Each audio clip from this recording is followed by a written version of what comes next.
Technique 33, Cold Call. If I was working with a group of teachers and had to help them make the greatest possible improvement in the rigor, ratio, and level of expectation in their classroom with one technique, the technique I'd choose might well be cold call, the practice of calling on students regardless of whether they raise their hands. The 4 purposes of cold call. There are 4 reasons why this simple exchange has such a transformative effect on a classroom. 1. Checking for understanding. Knowing whether you taught it is easy, but knowing whether they learned it is hard and requires you to be able to ask questions of any and every student at any and every time during your lesson to assess who knows what. If you are limited to assessing only those students who raise their hands when you ask a question, you will never be able to assess all the members of your class. And what's more, you will think you've achieved more mastery than you have. Students who volunteer to tell you that they think they understand something are more likely to know it than the students who don't. 2. Creating a culture of engaged accountability. When students see you calling on members of the class who don't have their hands raised, they will come to understand that raising hands is an opportunity to signal that they have something worthwhile to say, but not a tool they can use to control whether or not they participate in class. They come to expect and prepare for the possibility that they might be asked to offer their opinion or answer a question or solve a problem or read something at any time. 3. Pacing. Picture this scene from a classroom near you. Mr. K is reviewing a problem set from last night's homework. He says, "Okay, who'd like to tell us how they answered number 2 on last night's homework?" Pause. Crickets.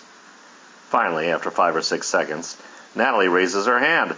Unfortunately, she just answered the previous question. So Mr. K tries another approach.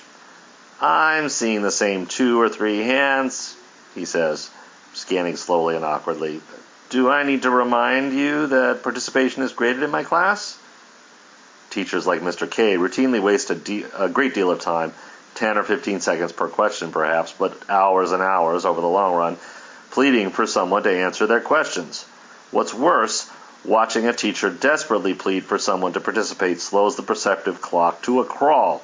It would have been a lot simpler, a lot faster, and a lot less painful for everyone for Mr. K to say, "Oh, okay, let's take a look at the second problem. How'd you answer that one, Mohammed?" 4. Backstopping your ratio. By itself, cold call is an excellent tool for ensuring a high participation ratio. It causes all students to be engaged and ready to answer, but it also helps boost think ratio by backstopping other techniques that are cognitively demanding. Let's say I give my students 30 transparent seconds of wait time to reflect on a challenging question about the novel The Giver. Having asked my students to think deeply and independently, my telling students I intend to use cold call on the back end of the activity, or merely making a habit of it, makes my most rigorous activities less discretionary and more accountable. If my students know that the 2 minutes during which they are to write in reflection are likely to end with, "Okay, so a tough question, let's hear what some people reflected on. We'll start with you, Jabari. What did you observe here?" They will engage more fully, and they are more likely to do their best work. Watch clip 32 of Hannah Loftus. You'll notice that her cold calling follows a distinctive rhythm. And although the lesson she's doing, sight words, is particularly well suited to an especially brisk pace, you can still establish a rhythm, albeit slightly slower, in the rate in which you ask questions. The benefit is that, as a former student of mine put it, when you start a rhythm, people join you, even without your telling them to. Hannah, for example, never says, "Let's review these words as fast as we can." Her kids just respond to her pace, and she manages to ask a lot of questions in a short amount of time. Checking in with every student in the group, it's much easier to establish a rhythm when you're cold calling and don't have to worry about who raises their hands and how fast. Word 1, what word, Cartier? Monday. 2, what word, Tatiana? Laundry. 3, what word, Dion? Yesterday. 4, what word, Dion? Mysterious. Mysterious. 5, what word, Janai? Stomach. 6, what word, Jameer? Tuesday. 7, what word, Marcellus? Possible. Very good. Let's go top down. 4 keys to an effective cold call. As with any powerful tool, it's important to use cold call effectively. Poor implementation can do as much harm as good. There are 4 keys to effective cold call. Number 1, keep cold call predictable. Cold call works in building a culture of engaged accountability, in part because students know a cold call is a possibility. The fact that it might be coming causes anticipation, and the more plausible it is that the students could be cold called, the more they will anticipate and the more engaged they will be. If you cold call reliably for a few minutes of your class almost every day, students will come to expect it and change their behavior in advance. They will prepare to be asked questions.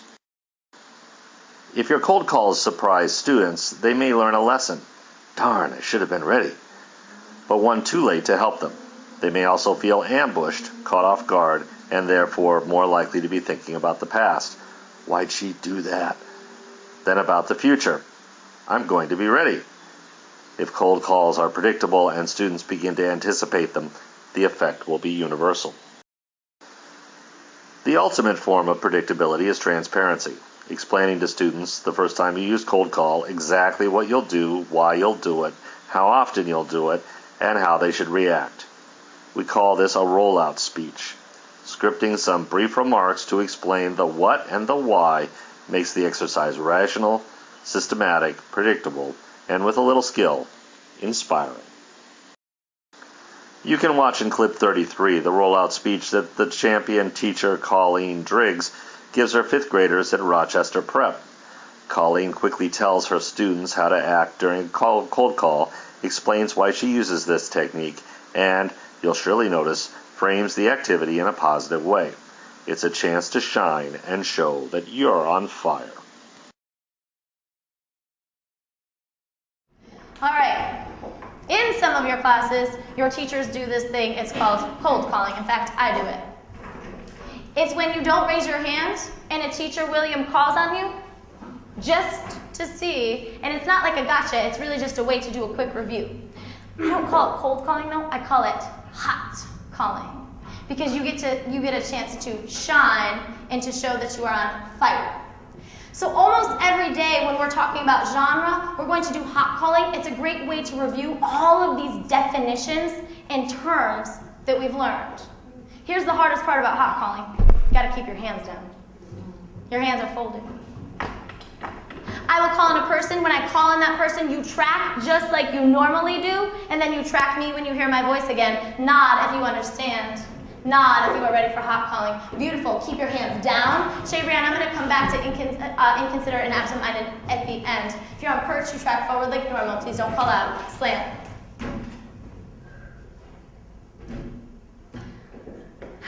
What is the definition of genre? Hands down. Robert, what is the definition of genre? Many teachers assume that cold calls have to be stressful for students, that they'll be forced to participate when they don't want to. But your expectation of students' interests are often a self-fulfilling prophecy. As you watch Colleen, make a list of the things she says that you could do, that you could borrow or adapt if you have a rollout speech to explain cold call to your students. 2. Make cold call systematic. Teachers who use cold call take pains to make it clear that cold calls are universal. They come without fail to everybody, and not an effort to single out students for lack of attentiveness, or in response to specific behaviors, or according to some other hidden calculus. Cold call is about expectations, that this is how we do it here. And that means asking cold call questions in a calm, even tone, perhaps even with a bit of a smile or a look of sincere interest.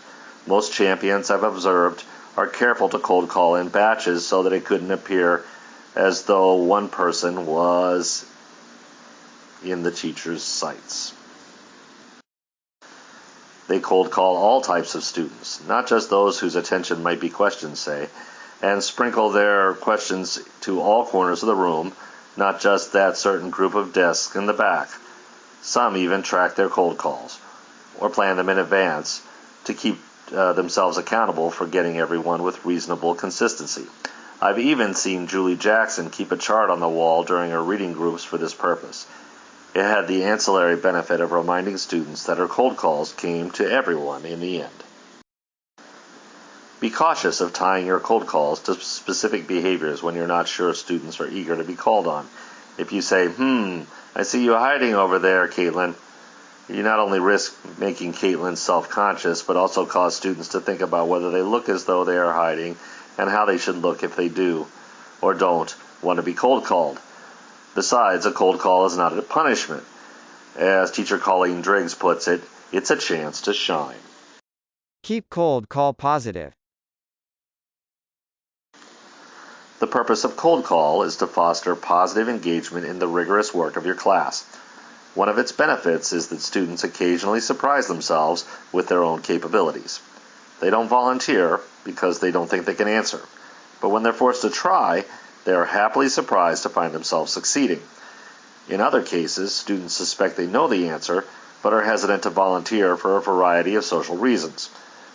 Such students benefit from answering, sometimes surprising themselves at their own success, and always knowing that you thought they were capable of answering the question.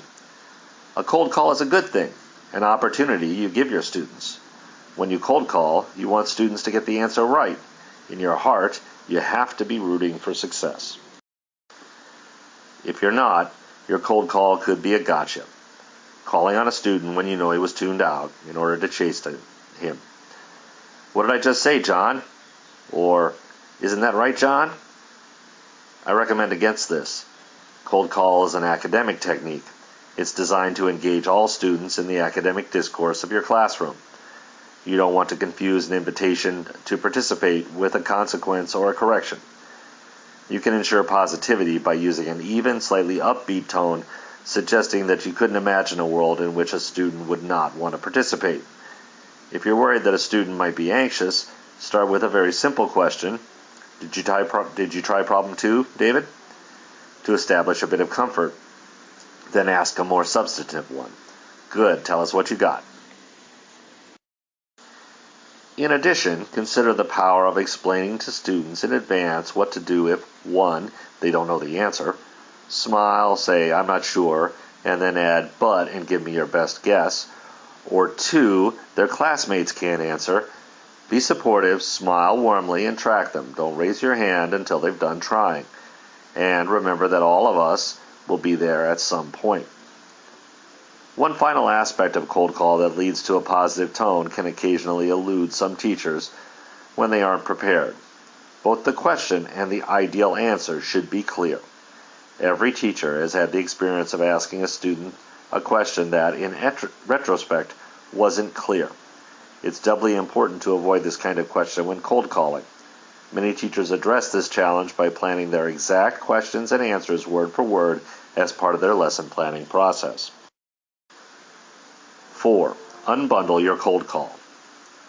One way to maximize participation ratio of cold call is to unbundle questions. Break up larger questions into a series of smaller questions, ideally with contingent answers, and distribute them to multiple students. This can give you fast, energetic pacing if you want it, and a culture of peer-to-peer accountability. To help visualize what unbundling might look like in practice, consider first a teacher who cold calls a student, Dewan, and asks him how to find the volume of a cylinder. The class listens while Dewan ably describes the necessary calculations, but they become increasingly passive participants to the exchange. The longer it continues, the more they rightly suspect that they won't play any role in answering. It's easy to tune out a bit. Now compare that sequence to this one, which also uses cold call, but unbundles the question. How many variables and constants do we have to consider in finding the volume of a cylinder? Did you, Anne? 3 of them. Good, tell me one, Janella. Radius. Okay, and did you, Anne, is that a variable or a constant? Radius is a variable. Okay, so what's the other variable, Carl? Height is the other variable. Good. So what's the constant we need, Kat? Pi. And how do we know it's a constant, Jamia? Well, because it never changes. Good. So Taylor, when I multiply my constant and my two variables, I get my volume, right? Well no, you need to square your radius. Ah, yes. Thank you, Taylor. Well done. By breaking up a simple question into several cold calls, the teacher in this scenario keeps the pacing fast and all students on their toes. In making questions contingent on another, she forces students to attend even more closely. Not only were 6 students engaged actively, where only one had been before, but all students were likely thinking through the answers silently, giving the plausibility of being called on. And because the students are all working together towards answering a question, unbundling tends to build a positive, cohesive culture. It makes school a team sport. Another simple but useful way to make unbundling work is to add a bit of scaffolding. To start very simple, to give students an early taste of positivity. You might, for example, begin a sequence of cold calls by asking a student to read the question. This allows you to engage the student successfully, the answer is right in front of her, and signals to the rest of the class to be on their toes. Plus, it allows you to be conversational and positive in your follow-up. Thanks, Marta, and what did you put for your answer? Or you might start by asking a simple yes or no question. Were you able to come up with an answer to number 6, Sean? Which you can use to diffuse any anxiety before you follow up. Great, let's hear what you said. Or, okay, tell us how far you got. Of course, a sequence that begins with a simple question should progress to more rigorous follow-up questions, ones that build think ratio as much as participation ratio. Starting simple doesn't mean ending that way, but it does tend to engage and motivate students and cause them to be inspired by building level of rigor and challenge. The one I wanted to go over was the very first one. We have a rectangle. What are the dimensions of it, Lamani? X minus 1 and x plus 3. What's the other piece of information we're given, Tevin? That the area is 32 inches. Good. Area is 32 inches squared. Nice, glad you included the units. Now, how do we find the area of a rectangle like this?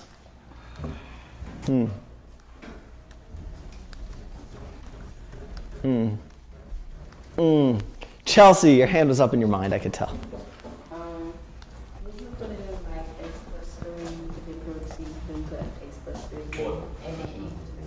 That's exactly right. So, yeah, that's exactly right. We'd multiply our length times our width. That x minus 1 times our x plus 3 is equal to 32. Now, you guys are FOIL champions. I don't want to waste your time by doing that. When you FOILed it out, Anj, what'd you get? It's x squared plus 3x minus 1x minus 3 equals 30. Okay, we're not finished though. What do we need to do? Yeah, no, we're going to pick on you. Me? Yeah, you. You go around like her. Okay, what do we have? 3x minus 1x. Which is? Equals 2x. Okay. Great, so now I'm going to look for factors of -3 that add up. No. Yeah. Factors of C that add up to B. No. Yes. No. Yes. No. Terry. You have to let your equation equal to 0. Oh, so what do I need to do in order to make this equal to 0? Subtract 32 from both sides. Okay, so I subtract 32 from both sides of the equal sign. 32 minus 32 is, now we're there. -3 minus 32. We were 3 steps from 0. We took 32 more steps from 0. Where do we end up? Yeah, good. Thank you for listening to this presentation on Technique 33, Cold Call from Teach Like a Champion 2.0.